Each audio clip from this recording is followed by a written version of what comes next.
ಬಂಧುಗಳೇ, ಮಂಡ್ಯ ಜಿಲ್ಲೆಯ ಬೂಕನಕೆರೆ ತಾಲೂಕಿನಲ್ಲಿ ಜನಿಸಿ ಶಿಕಾರಿಪುರ ತಾಲೂಕನ್ನ ತನ್ನ ಕರ್ಮಭೂಮಿಯನ್ನಾಗಿಸಿಕೊಂಡು ಈ ಕ್ಷೇತ್ರದಿಂದ ಸತತವಾಗಿ ಶಾಸಕರಾಗಿ 8 ಬಾರಿ ಶಾಸಕರಾಗಿ ಸಂಸದರಾಗಿ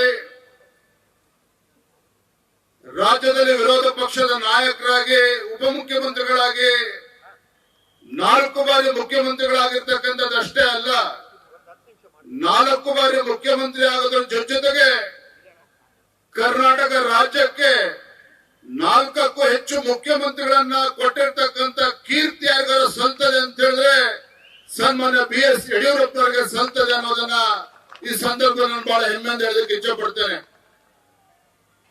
ಸನ್ಮಾನ್ಯ BS ಯಡಿಯೂರಪ್ಪನವರಲ್ಲಿ ನಾಯಕತ್ವವನ್ನು ಗುರುತಿಸಿ ಯಡಿಯೂರಪ್ಪನವರನ್ನ ಕೇವಲ ಶಿಕಾರಿಪುರ ಶಾಸಕರನ್ನಾಗಷ್ಟೇ ಮಾಡಲಿಲ್ಲ, ಇಡೀ ರಾಜ್ಯಕ್ಕೆ ಇಡೀ ದೇಶಕ್ಕೆ ಪರಿಚಯಿಸತಕ್ಕಂತ ಕೆಲಸ ನಮ್ಮ ಶಿಕಾರಿಪುರ ತಾಲೂಕಿನ ಹೆಮ್ಮೆಯ ಮತದಾರರು ಇವತ್ತು ಮಾಡಿರುವಂತದ್ದು.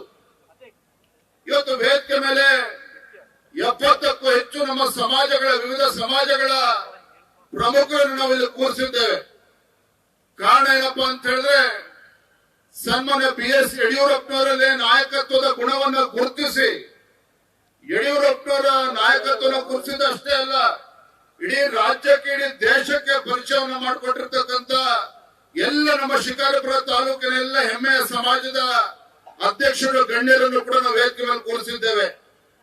ಕಾರಣ ಏನಪ್ಪಾ ಅಂತ ಹೇಳಿದ್ರೆ ಈ ಬಾರಿ ಸನ್ಮಾನ್ಯ BS ಯಡಿಯೂರಪ್ಪನವರ ತಂದೆಯವರ ಜನ್ಮದಿನವನ್ನ ಬೆಂಗಳೂರಿನಲ್ಲಿ ಆಚರಣೆ ಮಾಡಬೇಕು, ಎಲ್ಲಿ ಆಚರಣೆ ಮಾಡಬೇಕು ಅಂತ ಹೇಳಿ ನಾನು, ರಾಘಣ್ಣ ಅವರು, ಗುರುಮೂರ್ತಿ ಅವರು ಎಲ್ಲ ಕೂತು ಚರ್ಚೆ ಮಾಡ್ತಾ ಇರ್ಬೇಕಾದ್ರೆ ಇವತ್ತು ರಾಘಣ್ಣ ಅವರು ನಾವೆಲ್ಲ ಪಕ್ಷದ ಮುಖಂಡರು ಕೂತು ಚರ್ಚೆ ಮಾಡೋ ತೀರ್ಮಾನ ಏನ್ ಮಾಡಿದ್ವಿ ಅಂತ ಹೇಳಿದ್ರೆ ಇವತ್ತು ಸನ್ಮಾನ್ಯ ಯಡಿಯೂರಪ್ಪನವರಿಗೆ ಶಕ್ತಿ ಕೊಟ್ಟಿರ್ತಕ್ಕಂಥ ನಮ್ಮ ತಾಲೂಕಿನ ಮತದಾರರು, ನಮ್ಮ ಸಮಾಜದ ಗಣ್ಯರೇನಿದ್ದಾರೆ ಅವರಿಗೆ ನಾವು ಗೌರವನ ಕೊಡ್ತಕ್ಕಂಥ ಕೆಲಸವನ್ನ ಮಾಡಬೇಕು ಅಂತೇಳಿ ಚಿಂತನೆಯನ್ನ ಮಾಡಿ ಇವತ್ತಿನ ಈ ಜನ್ಮದಿನದ ಕಾರ್ಯಕ್ರಮವನ್ನ ಇಲ್ಲೇ ನಾವು ಆಯೋಜನೆ ಮಾಡಿರ್ತಕ್ಕಂಥ ಶಿಕಾರಿಪುರದಲ್ಲಿ ಆಯೋಜನೆ ಮಾಡಿರ್ತಕ್ಕಂಥದ್ದು.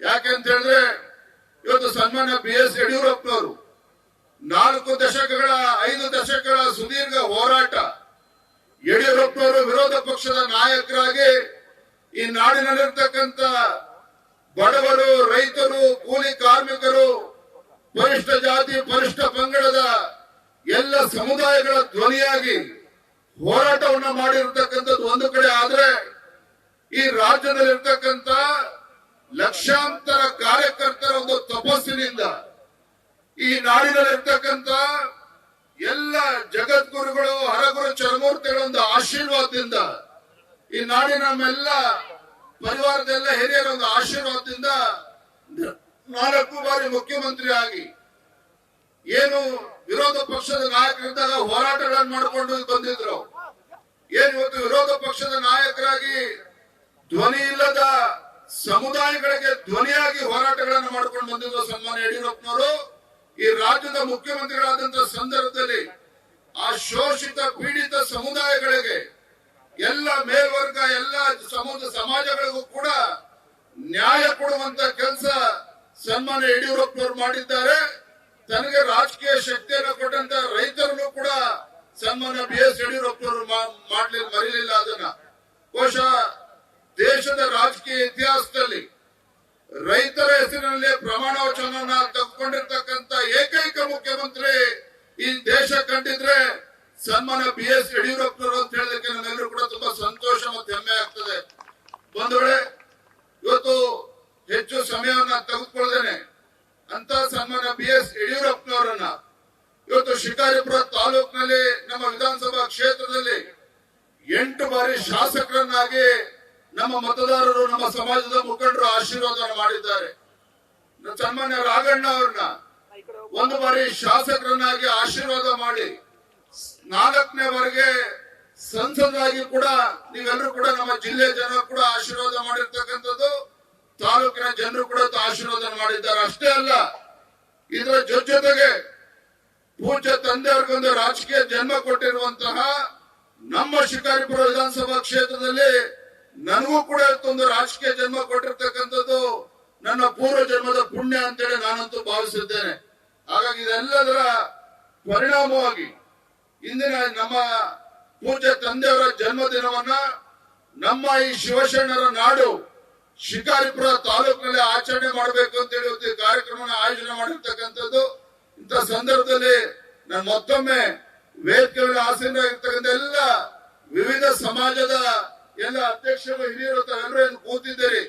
ಇವತ್ತು ತಂದೆಯವರಿಗೆ, ರಾಘಣ್ಣ ಅವರಿಗೆ, ನನಗೂ ಕೂಡ ಒಂದು ರಾಜಕೀಯ ಜನ್ಮ, ರಾಜಕೀಯ ಶಕ್ತಿಯನ್ನು ಕೊಟ್ಟಿರ್ತಕ್ಕಂಥ ಎಲ್ಲ ಸಮಾಜದ ಗಣ್ಯರಿಗೆ, ವೇದಿಕೆ ಮೇಲೆ ಆಸೀನರಾಗಿರ್ತಕ್ಕಂಥ ಎಲ್ಲ ಹರಗುರು ಚರಮೂರ್ತಿಗಳ ಪಾದಾರವಿಂದಗಳಲ್ಲಿ ಭಕ್ತಿಪೂರ್ವಕ ಪ್ರಣಾಮಗಳನ್ನು ಸಲ್ಲಿಸುತ್ತಾ, ವೇದಿಕೆ ಮೇಲೆ ಆಸೀನರಾಗಿರ್ತಕ್ಕಂಥ ಎಲ್ಲ ಹಿರಿಯರಿಗೆ, ವೇದಿಕೆ ಮುಂಭಾಗದಲ್ಲಿ ಆಸೀನರಾಗಿರ್ತಕ್ಕಂಥ ಶಿಕಾರಿಪುರ ತಾಲೂಕು ಮೂಲೆ ಮೂಲೆಗಳಿಂದ ಬಂದಿರತಕ್ಕಂಥ ಎಲ್ಲ ತಾಯಂದರಿಗೆ, ಹಿರಿಯರಿಗೆ, ಯುವಕ ಮಿತ್ರರಿಗೆ ವಂದಿಸಿ ನನ್ನ ಮಾತನ್ನು ಮುಗಿಸ್ತಾ ಮತ್ತೊಮ್ಮೆ ತಮ್ಮೆಲ್ಲರ ಪರವಾಗಿ ಸನ್ಮಾನ್ಯ BS ಯಡಿಯೂರಪ್ಪನವರಿಗೆ, ಪೂಜ್ಯ ತಂದೆಯವರಿಗೆ ತಮ್ಮೆಲ್ಲರ ಪರವಾಗಿ, ನಮ್ಮೆಲ್ಲರ ಪರವಾಗಿ ಜನ್ಮದಿನದ ಶುಭಾಶಯಗಳನ್ನ ಸಲ್ಲಿಸ್ತಾ ನನ್ನ ಮಾತುಗಳಿಗೆ ವಿರಾಮಗಳನ್ನು ಹೇಳ್ತೇನೆ. ನಮಸ್ಕಾರ. ಜೈ ಹಿಂದ್, ಜೈ ಕರ್ನಾಟಕ. ನ್ಯೂಸ್ ಫಸ್ಟ್ ನಿರ್ಭೀತಿಯಿಂದ ನಿಮ್ಮ ಪರವಾಗಿ.